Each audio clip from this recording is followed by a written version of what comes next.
There's a side of American food history that never made it into cookbooks or restaurant menus. It shows up in lunch pails, wax paper, and the quiet kitchens of families trying to make a few groceries last a little longer.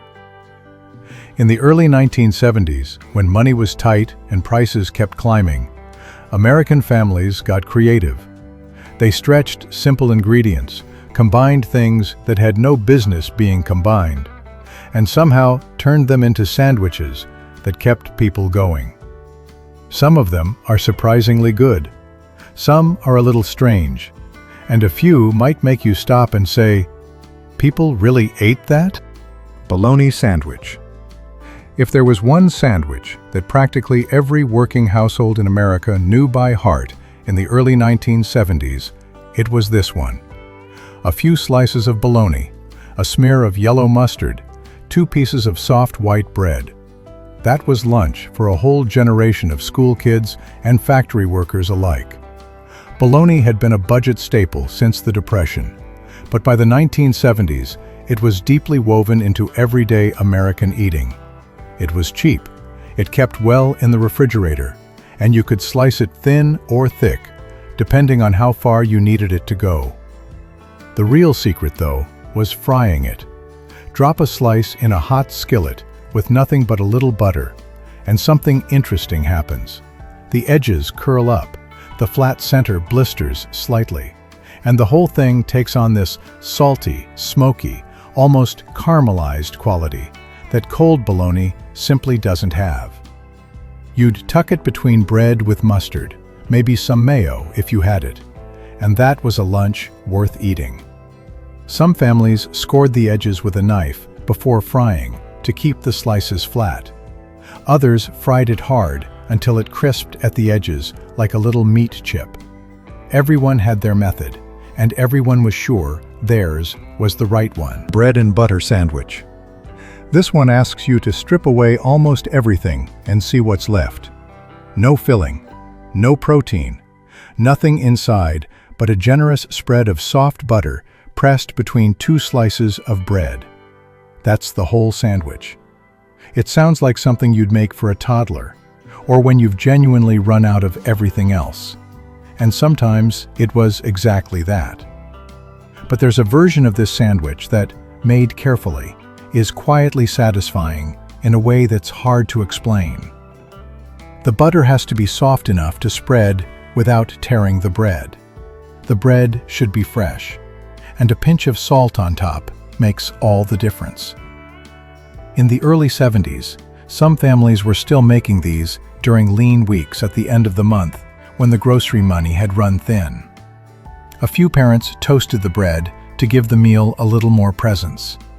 Others cut the sandwiches into triangles to make them feel more deliberate, more chosen, rather than the product of an empty shelf.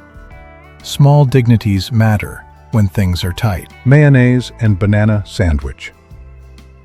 This combination raises eyebrows every time it comes up, and yet people who grew up with it almost always defend it with real affection. Ripe banana sliced lengthwise, laid flat on plain white bread, with a layer of mayonnaise spread across the other slice. That's it. The reason it works, and it does work, is that ripe banana is sweet and soft and slightly tropical, and mayonnaise is cool, creamy, and just a little tangy. Together, they balance each other in a way that sounds wrong until you actually take a bite. Southern families, in particular, kept this one in regular rotation during tight weeks because both ingredients were inexpensive and filling. A banana and a jar of mayo could make lunches for several days. Some versions added a sprinkle of sugar on the banana slices. Others used white bread that had been lightly toasted. And yes, the famous variation with peanut butter added is wonderful too, though that starts to become a different sandwich entirely. The plain mayonnaise and banana version is its own thing.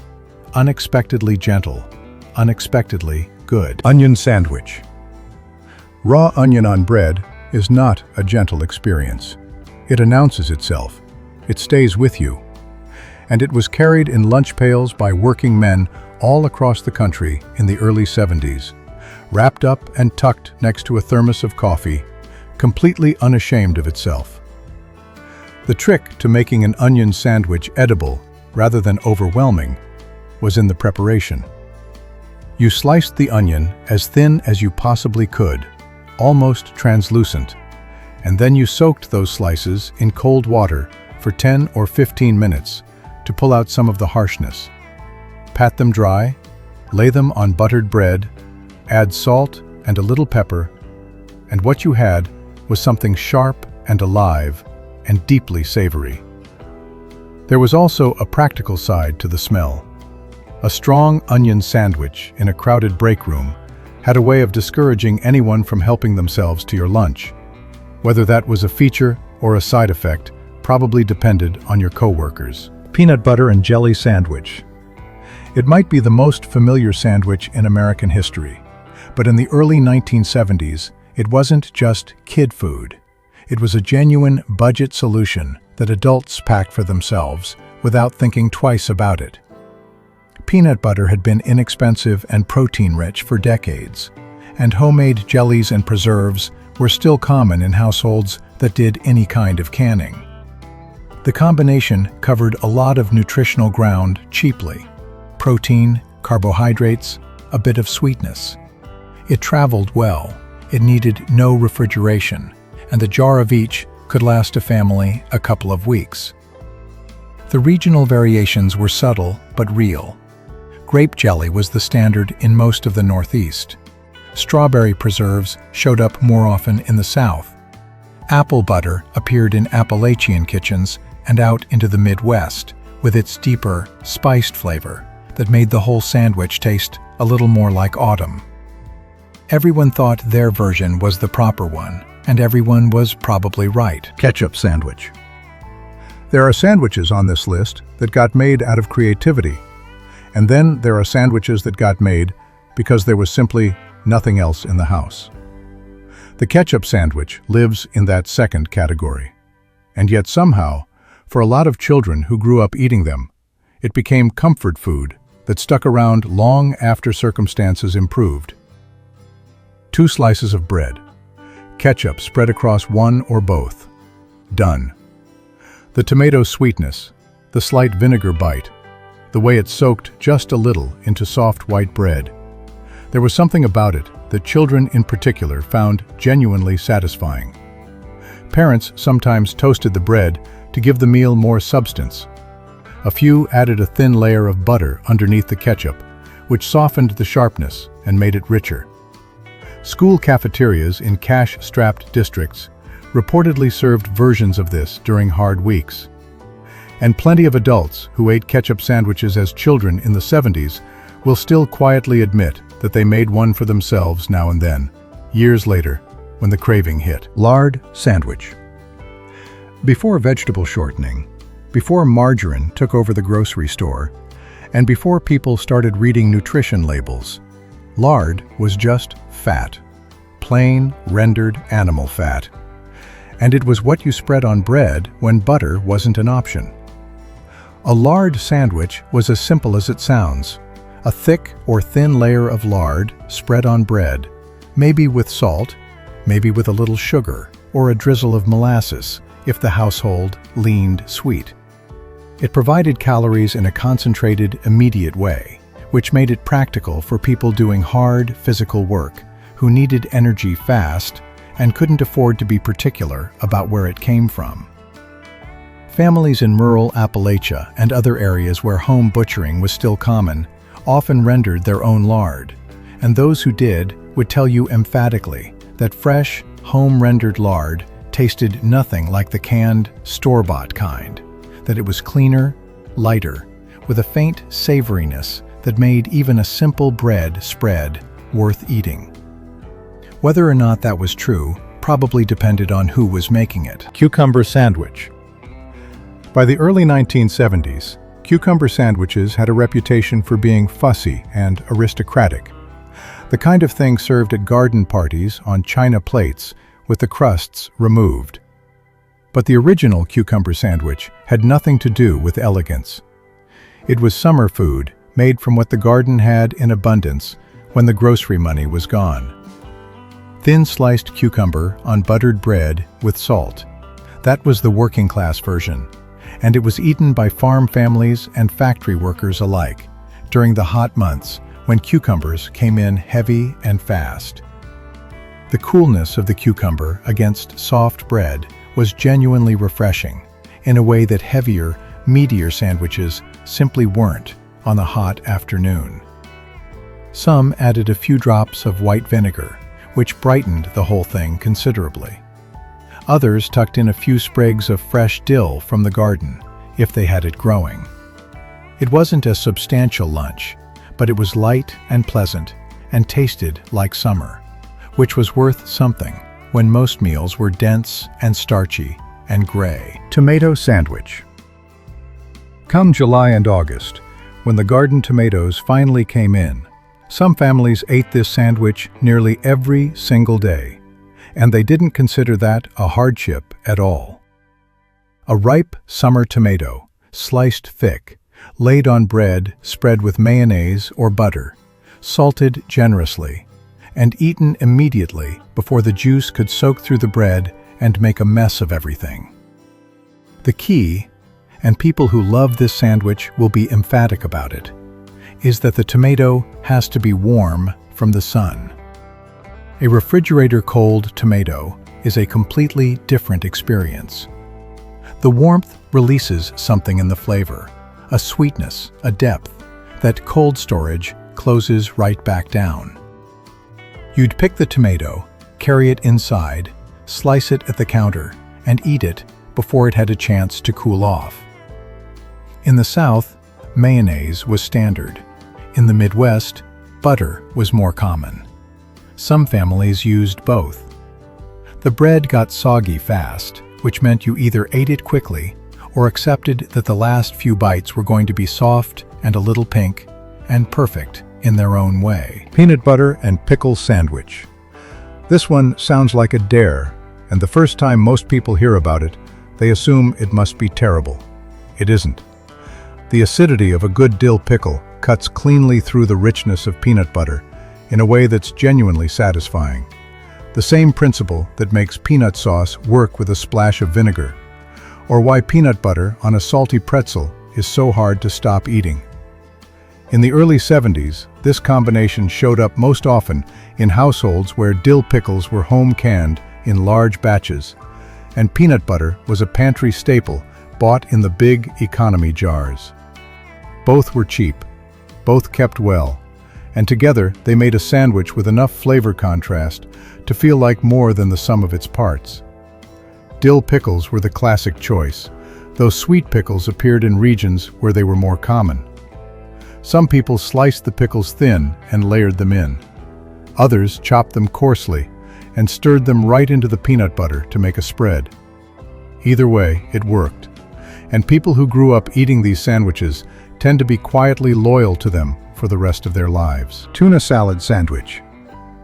When canned tuna became a reliable, affordable pantry staple in the middle of the 20th century, it changed the way American families thought about protein.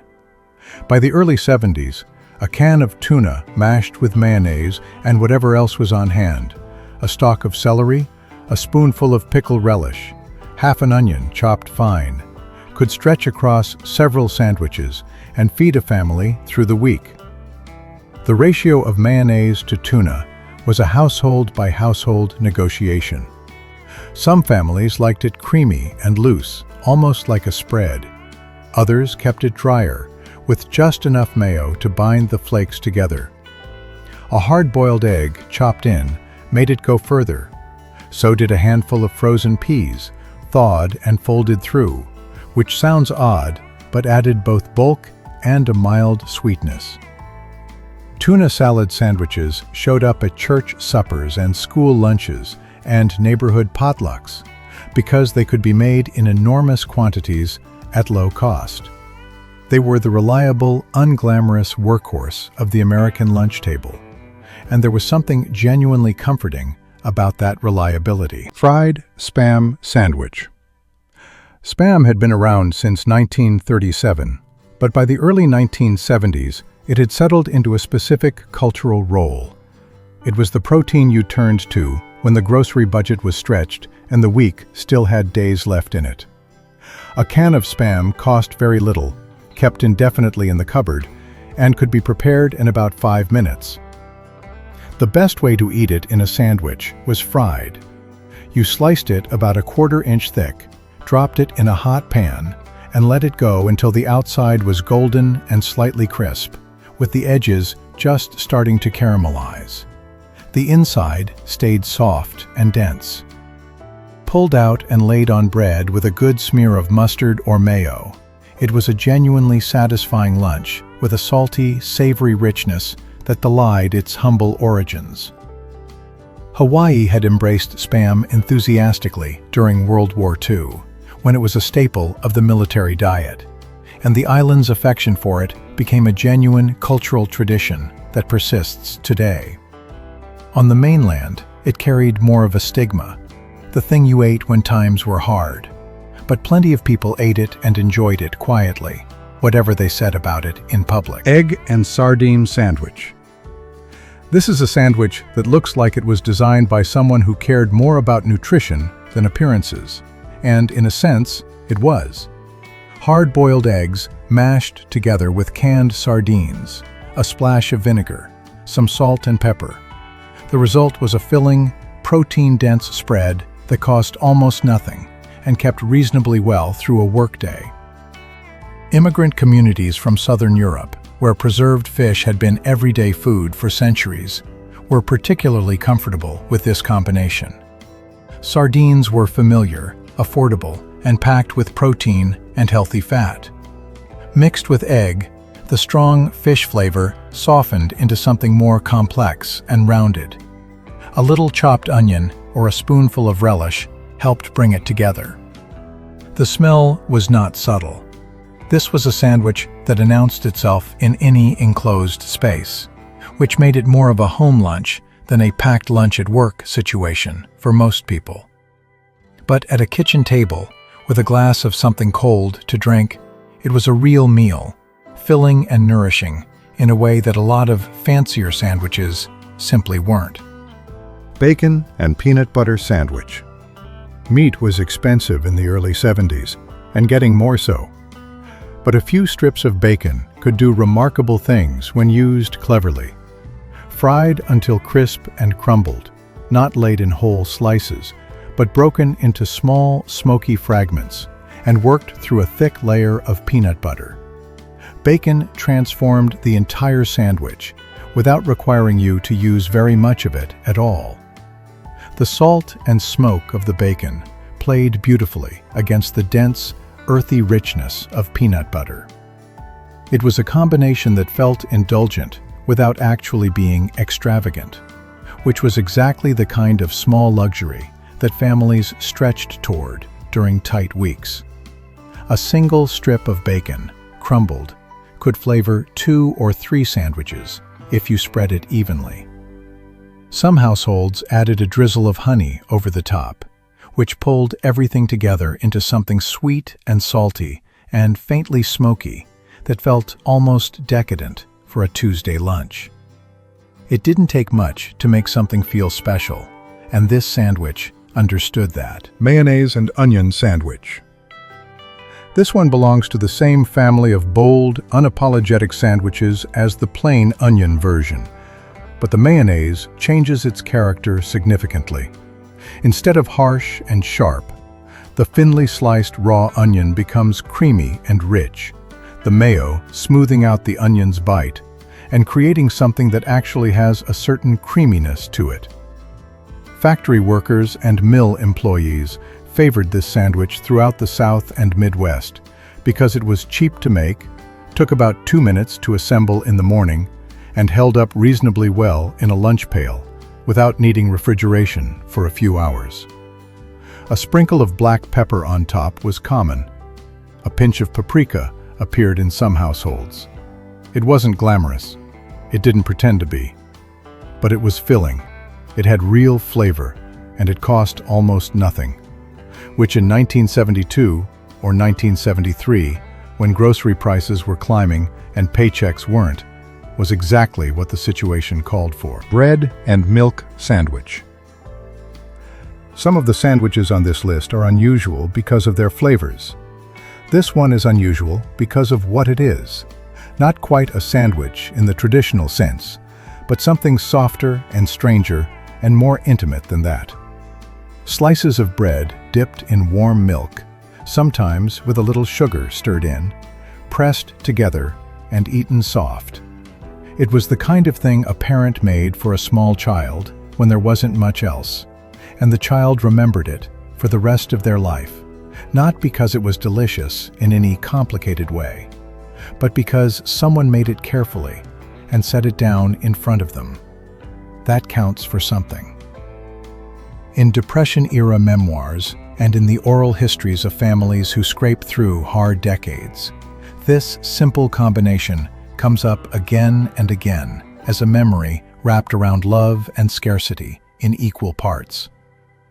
A pinch of cinnamon stirred into the milk before soaking made it taste almost like something intentional, almost like a recipe rather than a workaround. That tiny addition, just a spice jar tipped slightly over a bowl of warm milk, was the difference between surviving and being cared for. Chicken salad sandwich. When a whole chicken fed a family through Sunday dinner and then Monday's soup, and then the bones went into stock, what was left at the end of that long stretch, the small shreds clinging to the carcass, the bits too odd-shaped to serve at a table, got picked clean, chopped fine, and stirred into mayonnaise.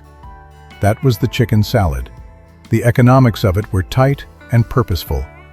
The finer you chopped the meat, the further it spread. A tablespoon of diced celery added crunch and bulk. A hard-boiled egg chopped through made it more substantial. Some families added diced apple, which sounds unusual, but gave the salad a lightness that the mayo alone couldn't provide. At church socials and neighborhood gatherings, chicken salad sandwiches, made with the crusts trimmed off and cut into neat triangles, appeared as something almost elegant. The same filling that had stretched across a week of modest lunches became occasion food, with nothing more than a sharp knife and some presentation. The sandwich stayed the same. The context changed everything. Mock chicken sandwich.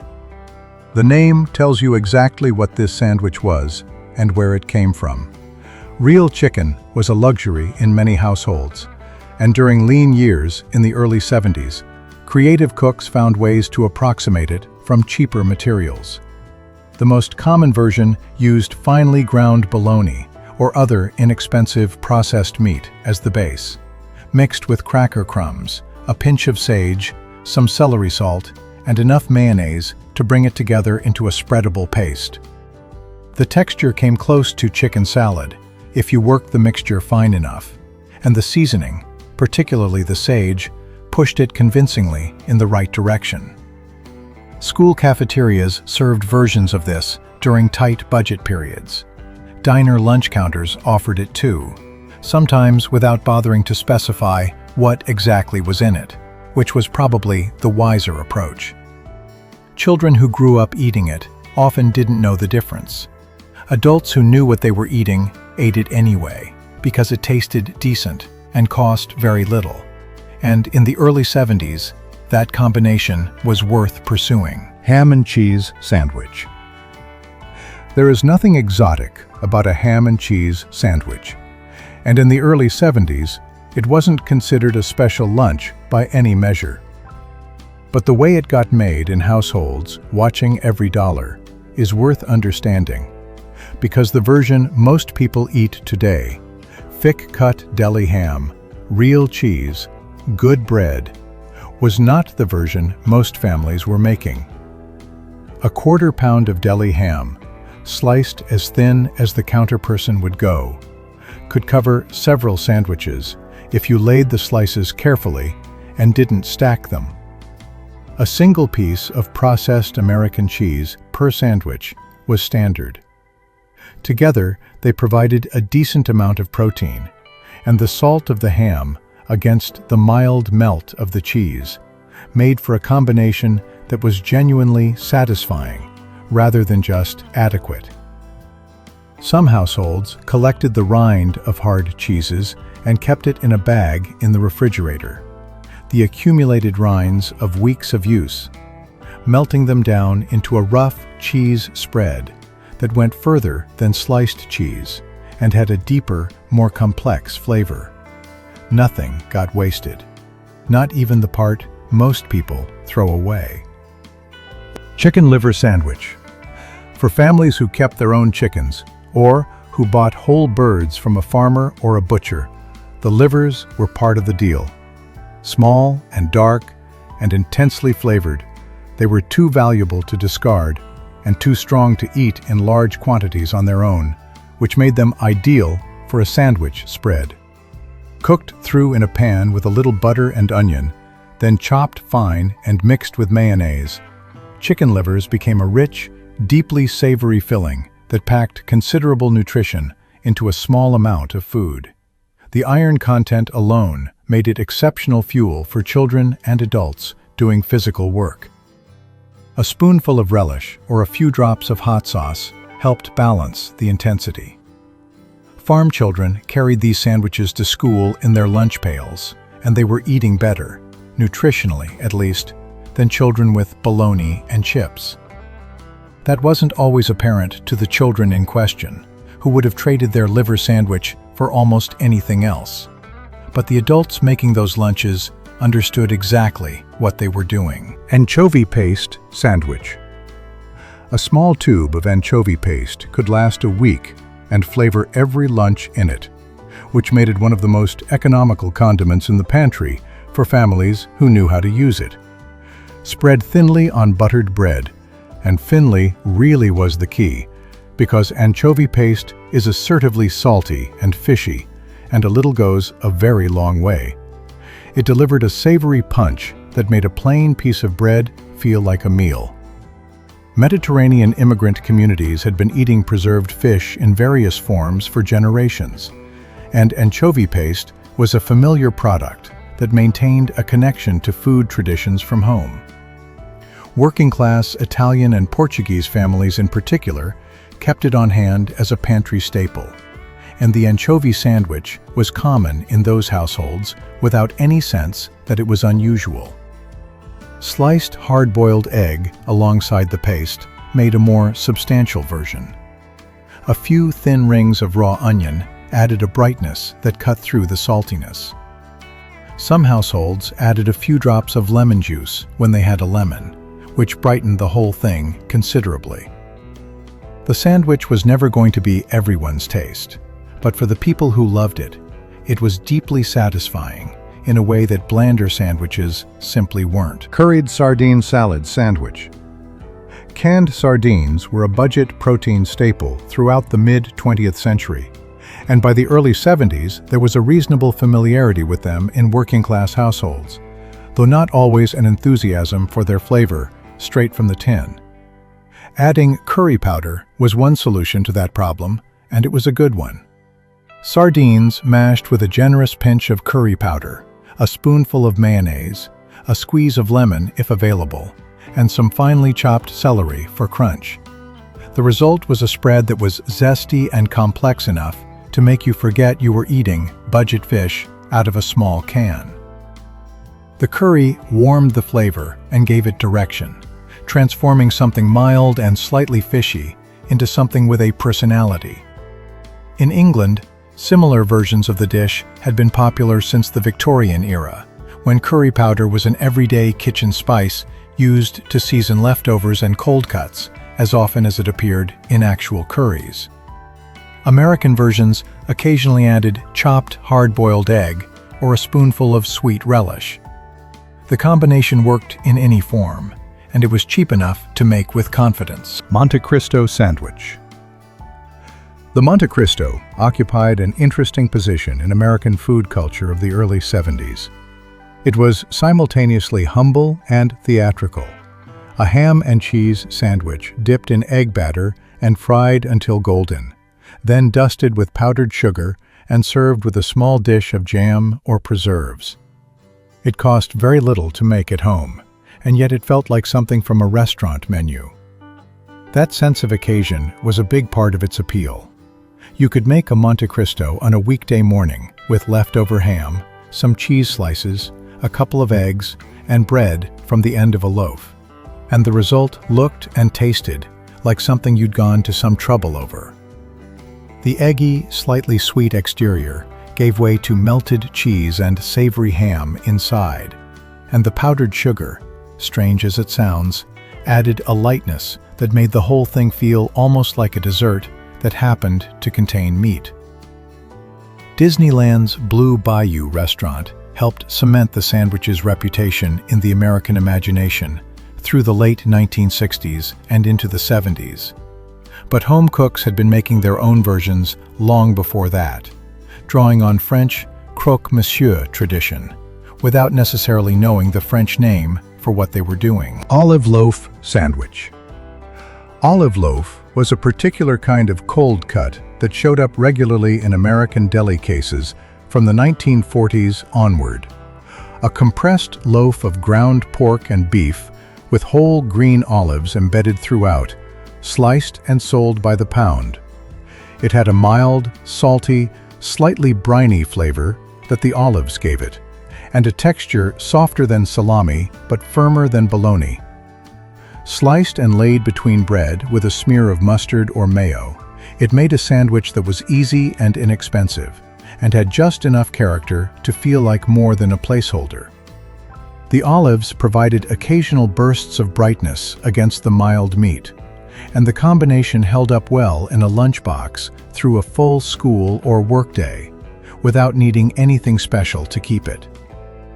By the late 70s and into the 80s, as fresh deli meats gained ground and processed cold cuts fell slightly out of fashion, olive loaf began its slow retreat to the back of the deli case. But in the early part of that decade, it was a regular presence, and families who grew up with it tend to remember it with the specific fondness that comes from foods eaten routinely in childhood. Sloppy Joe. Few sandwiches in the American canon are as immediate and satisfying as a good Sloppy Joe. Ground beef simmered in a tangy, slightly sweet tomato sauce until rich and thick, then spooned generously onto a soft hamburger bun that immediately begins to absorb the juice. It is, by design, a messy experience, and the name acknowledges this cheerfully. The origins are pleasantly murky. Some credit a bar owner in 1930s Cuba. Others trace the name to a diner in Sioux City, Iowa, around the same period. What's clear is that by the early 1970s, the Sloppy Joe had become a reliable fixture of school cafeteria menus, church potlucks, and home kitchens across the country. Because ground beef went far in a sauce, the ingredients were cheap, and children ate it enthusiastically without complaint. Worcestershire sauce was standard in most recipes. Some families added a little vinegar or brown sugar to adjust the sweet-sour balance. The sauce varied household to household, but the essential experience, warm, saucy meat on soft bread, eaten quickly before the bun gave up entirely, was universal. Ravioli Sandwich. This one requires a moment to sit with because it is genuinely strange. Canned ravioli, the soft, pasta-wrapped, sauce-soaked kind introduced by Chef Boyardee in the 1930s, placed between two slices of bread and eaten as a sandwich. It sounds like something a tired parent improvised on a difficult afternoon, and it may well have been exactly that. But it had real adherence in the early 70s, particularly among budget-minded college students and large families feeding several children at once. The canned ravioli was warm, filling, and required almost no preparation. Between slices of toasted bread, it became something slightly more substantial. The bread soaked up the sauce at the edges, the pasta filling added texture, and the whole construction, however improbable, was surprisingly comforting. Some called it an Italian sloppy Joe. Others called it a ravioli hero and meant it. It was the kind of lunch that worked best when you didn't overthink it, when you were hungry and the bread was there and the can opener was within reach. And that was enough. Creamed corn sandwich. Creamed corn out of a can, sweet, thick, smooth with small bits of corn throughout, spread across buttered bread and eaten as a sandwich. This is another entry that belongs to the category of creative desperation. And yet, people who grew up eating it remember it with warmth rather than embarrassment. The sweetness of creamed corn against plain white bread was genuinely pleasant in the way that simple combinations sometimes are. It had the same logic as the ketchup sandwich, using a canned condiment or side dish as the filling when the pantry offered no obvious alternative. But the corn brought a softness and a natural sweetness that made it feel almost intentional. Spread on thick bread, it was messy to eat and needed to be consumed quickly before the bread became too soggy to hold. Some families toasted the bread first, which helped with the structural problem and added a slight crunch that contrasted well against the soft filling. It was homey and unpretentious and cost almost nothing, which in a difficult week was the most important quality any lunch could have. Macaroni and cheese loaf sandwich. This one is a product of the mid-century American love affair with processed food, when manufacturers found ways to compress familiar flavors into convenient, shelf-stable forms.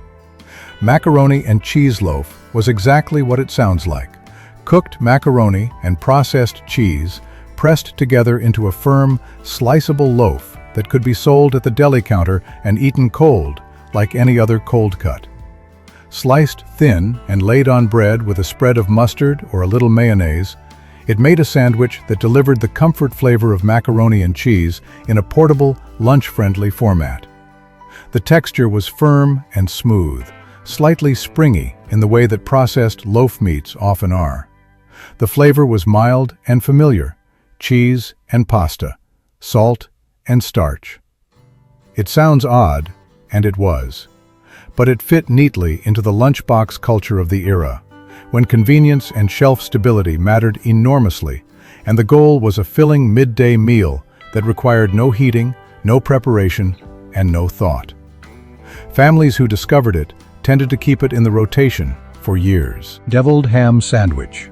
Deviled ham came in a small can with a red devil on the label, and that little can had been in American pantries since the 1860s, when the William Underwood Company in Boston first put it on shelves.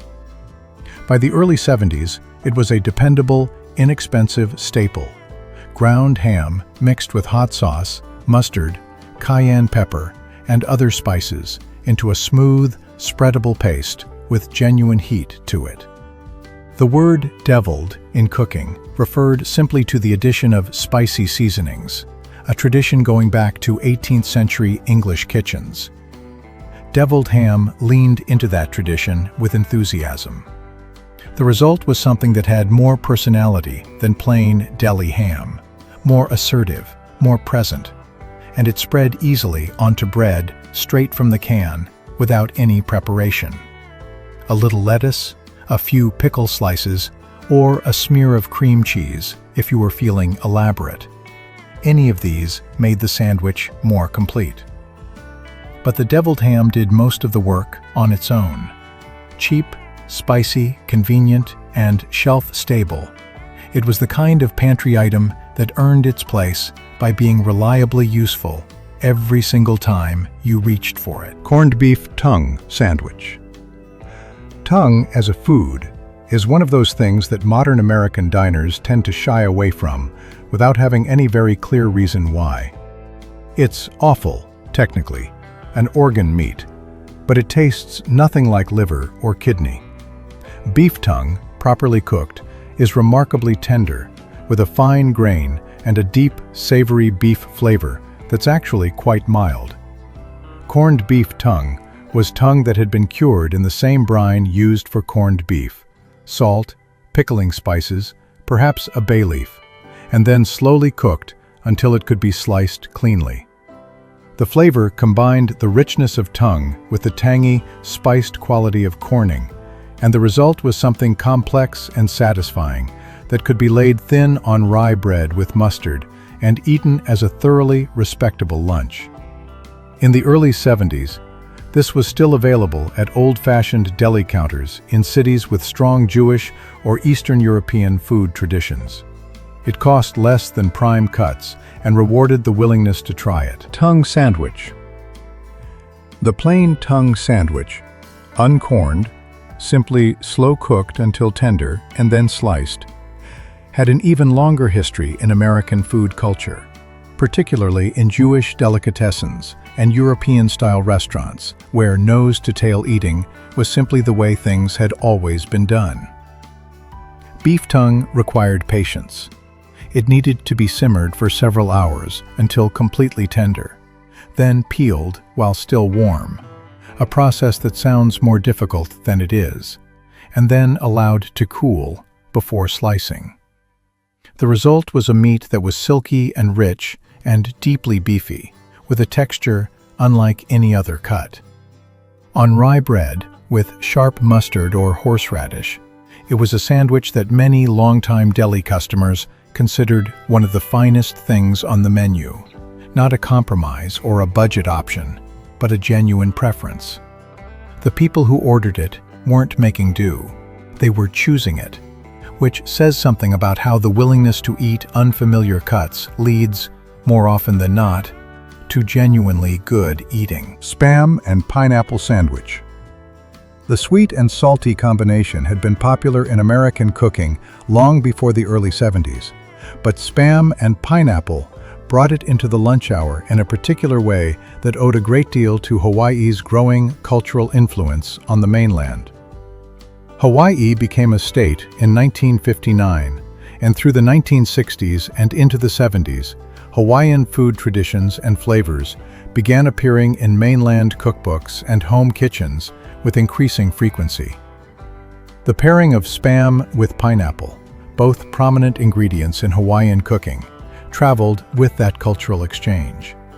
Made as a sandwich, it worked better than it might seem. The Spam got fried until its edges caramelized and crisped. The pineapple, canned rings, drained and fried briefly in the same pan, became slightly charred at the edges, its sweetness concentrated and deepened by heat. Together on toasted bread, perhaps with a little mayonnaise, the salty and the sweet balanced each other in a way that was immediate and satisfying. A small vacation on a lunch plate. Victory sandwich. The victory sandwich was less a fixed recipe than a category of thinking. The idea that you assembled a meal from whatever was available, made it look presentable, and called it something optimistic. The name itself came from World War II, when wartime rationing required creative substitution, and victory applied to any recipe that managed to taste good despite missing half its traditional ingredients. By the early 70s, the term had softened into something more nostalgic, a gesture toward the resourceful spirit of earlier decades rather than an active wartime necessity. A victory sandwich might be buttered bread with whatever cold cuts were on hand, a few slices of whatever vegetable was in the crisper, and a good smear of mustard to pull it together.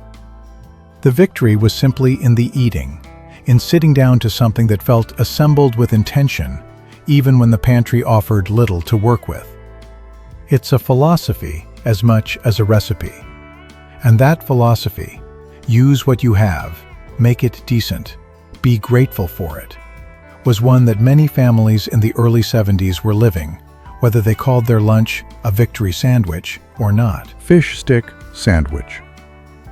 By the early 70s, fish sticks had been in American freezers for nearly 20 years, since Gorton's of Gloucester helped popularize them in the early 1950s as one of the first convenience foods to be marketed heavily on television. They had found their way firmly into school cafeteria rotation and home dinner tables alike, and the step from dinner side dish to sandwich filling was short and logical. Baked or fried until crisp, the breading golden and crunchy, the white fish inside flaky and mild. Fish sticks were tucked between slices of soft white bread with a generous squeeze of tartar sauce or a splash of ketchup. The crunch of the breading against the soft bread was a satisfying contrast, and the mild flavor made the sandwich accessible to children who would have resisted almost anything more assertive. It was quick, it was inexpensive, it required nothing more than an oven and a few minutes, and it fed children without argument, which, on a school morning or a busy Friday, was sometimes the most important quality a lunch could have. Potted meat sandwich. Potted meat was one of those pantry staples with a long history that most people in the early 70s accepted without spending too much time thinking about what was actually in it. Mechanically separated chicken or pork, cooked and blended into a smooth, spreadable paste, and sealed in a small can. It was protein in its most processed, most convenient form. The flavor was mild and salty and slightly smoky, not unlike deviled ham, but softer in both texture and heat. Spread on bread with a little mustard or mayonnaise, it made a sandwich that was filling and fast and cost very little. It required no preparation beyond opening the can and finding a knife. Families in rural areas had a particular affinity for it because it kept indefinitely without refrigeration until opened, which made it useful in households without reliable cold storage. It was practical food, and it was eaten practically, quickly, without ceremony, as a means to an end. And there's an honesty about that kind of eating that deserves some acknowledgement. Turkey and cranberry sandwich. The logic of the turkey and cranberry sandwich is so sound that it has never really gone away, even as other Depression-era and wartime thrift meals faded from memory. You cook a turkey for Thanksgiving. The leftovers get made into this sandwich the next day, and possibly the day after that. Sliced turkey on bread, cold from the refrigerator, with a generous spread of leftover cranberry sauce, tart and jammy and slightly sweet, on the other slice. Some families added a spoonful of leftover stuffing, which gave the sandwich a herby, savory quality that made it feel like a complete meal rather than a lunch assembled from remainders. A little mayonnaise worked well too, smoothing everything together. The magic of it was in the contrast. Cold turkey is gentle and mild. Cranberry sauce is bright and sharp. Together, they create something that is considerably more interesting than either ingredient alone, which is the fundamental principle behind any good sandwich, and one that this combination has been demonstrating reliably for generations. Cheese Dream Sandwich. The cheese dream was one of those recipes that appeared in American cookbooks and church bulletins from the early 1900s onward. Simple, warm, and exactly as good as it sounds. An open-faced slice of bread, buttered, with thin slices of American cheese laid across the top and slid under the broiler until the cheese melted and bubbled and began to turn golden at the edges. That was it. No complicated technique, no special ingredients, just bread and cheese and heat. And the result was something warm and melted and deeply comforting in the way that only very simple food can be. The butter crisped the underside of the bread, while the cheese above softened and stretched, and the combination of textures, crunchy base, molten top, was genuinely pleasing. Some versions added a thin scraping of mustard beneath the cheese. Others drizzled a little honey over the finished sandwich, which took it somewhere sweet and slightly unusual. Creative cooks stirred a pinch of paprika or dry mustard into softened butter before spreading it, which added a faint warmth to the whole thing. The cheese dream earned its name. In a decade when food budgets were tight and meals had to be practical, there was something almost luxurious about pulling a bubbling, golden-topped open sandwich out from under the broiler, and sitting down to eat it while it was still warm enough to burn your fingers. Small pleasures were not small things. These sandwiches come from a time when American families had to stretch simple ingredients and make the most of what they had. Some of them still look strange today, but every one of them fed real people through real times. If any of these brought back a memory, tell us about it in the comments. And if you enjoy forgotten food history like this, there's plenty more waiting for you here on the channel. Thanks for watching.